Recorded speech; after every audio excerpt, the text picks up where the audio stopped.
பிரபஞ்சத்தையே ஆட்டி வைக்கிற சக்தி உண்டு. இன்னைக்கு தமிழ்நாட்டுல பல பெண்கள் கண்ணீரை வெளியே காட்டாம மனசுக்குள்ளே ஒரு பெரிய ரணத்தோட வாழ்ந்துட்டு இருக்கீங்க. இது ஏதோ உங்க விதி இல்ல, உங்க ஜாதகத்துல இருக்கிற அஷ்டம சனி மற்றும் ஜென்ம ராகு கொடுக்கிற ஒரு மாயை, அதாவது ஒரு இல்யூஷன். இதுல இருந்து எப்படி வெளியே வர்றதுன்னு பார்ப்போம். குறிப்பா அந்த 2026ல ஜாதகத்தை பொறுத்து இந்த கிரகங்கள் உங்களை எப்படி ஆட்டு வைக்குமா, இல்ல நல்ல நிலைமைக்கு கொண்டு போகுமா, வாழ்க்கை சந்தோஷமா இருக்குமா அப்படின்றத பார்க்கலாம். ஒரு பொண்ணோட சிரிப்புக்கு பின்னாடி எத்தனை கஷ்டங்கள் புரிஞ்சிருக்குன்னு இந்த சமூகம் இன்னைக்குமே யோசிச்சு பார்க்கறது இல்லை.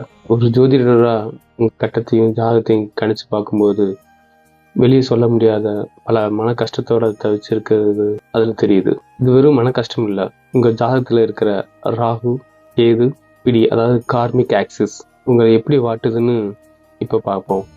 முதல்ல வீட்டுல எல்லாரும் இருக்கும்போது கூடவே நீங்க உணர்ற அந்த கூட்டத்துக்கு நடுவுல இருக்கிற தனிமை இருக்கே, அதாவது லோலினஸ் இன் க்ரௌட்ஸ். உங்க கணவர் கூடவே இருப்பார், ஆனா உங்க மனசுல இருக்கிற பாரத்தை ஒரு வார்த்தை கூட அவரால் புரிஞ்சுக்க முடியாது. இது உங்க ஜாதகத்துல இருக்கிற சந்திரனும் சனியும் இணையும் உணர்வு தோஷத்தின் விளைவு. அடுத்ததா நெஞ்சுக்குட்டிகளே அழுத்தி வச்சிருப்பீங்க அந்த பழைய நினைவுகள். பல வருஷத்துக்கு முன்னாடி சொன்ன அவமானமான வார்த்தைய இன்னைக்கு உங்க நள்ளிரவு தூக்கத்துல கெடுக்குது. இது உங்க மனோகாரரின் சந்திர பலவீனம் இருக்கிறத காட்டுது.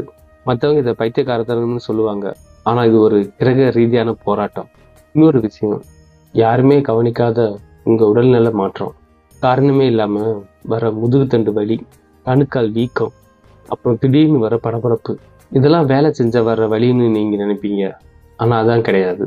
இது உங்க உடம்புல இருக்கிற ஆதார சக்கரம், அதாவது சக்கர இம்பேலன்ஸ், கிரகங்களின் கதிர்வீச்சால தான் இந்த தடுமாற்றத்துக்கான அறிகுறி.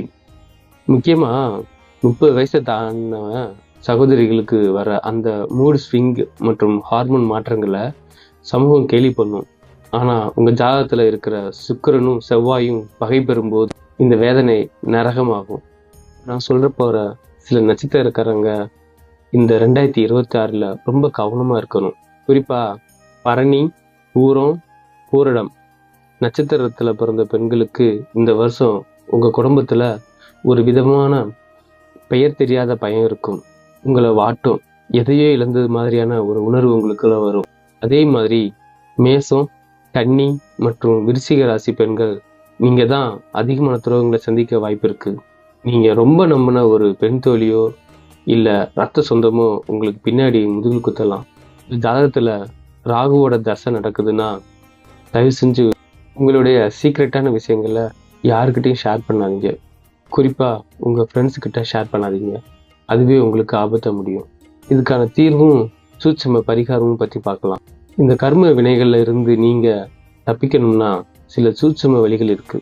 கார்த்திகை, உத்திரம், உத்திராடம் நட்சத்திரக்காரங்க ஞாயிற்றுக்கிழமை அன்னைக்கு செம்பருத்தி பூவை சூரியனுக்கு படைச்சு வழிபடுங்க.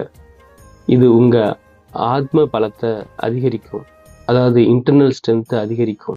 தனிமையில் அழுவதை நிறுத்திட்டு ஒரு செம்பு பாத்திரத்துல தண்ணி வச்சு அதுல கஷ்டத்தை சொல்லி அந்த தண்ணியை செடிகளுக்கு ஊத்துங்க. இது உங்க நெகட்டிவ் எனர்ஜியை பூமாதேவி கிட்ட கொண்டு போய் சேர்க்கும். ஃபைனலா உங்க வேதனைய கஷ்டங்களை உங்க அம்மாகிட்ட கூட சொல்ல முடியாம தவிக்கிறீங்கன்னா, யாராவது என்ன புரிஞ்சுக்க மாட்டீங்களான்னு உங்க உள்ள ஏங்குதா, அப்போ யாரோ ஒருத்தர் உங்களுக்கு உதவ கண்டிப்பா வருவாங்க. உங்க ஜாதகத்துல எந்த கிரகம் உங்க நிம்மதியை பறிக்குது, எந்த பரிகாரம் செஞ்சா உங்க குடும்பத்துல உங்களுக்கு பழைய அந்த மரியாதை கிடைக்கும்னு நான் சொல்றேன். மறைச்சு வச்சிருக்கிற உங்க கண்ணீருக்கு ஒரு முடிவு கட்டும் நேரம் வந்துருச்சு. கீழே இருக்கிற வாட்ஸ்அப் உங்க ஜாதகத்தையும் ஹெல்ப்னும் மெசேஜ் பண்ணுங்க. நிச்சயமா உங்களுக்கு தீர்வு கிடைக்கும். பிரபஞ்சம் உங்களை கைவிடாது. தொடர்பு கொள்ளுங்க.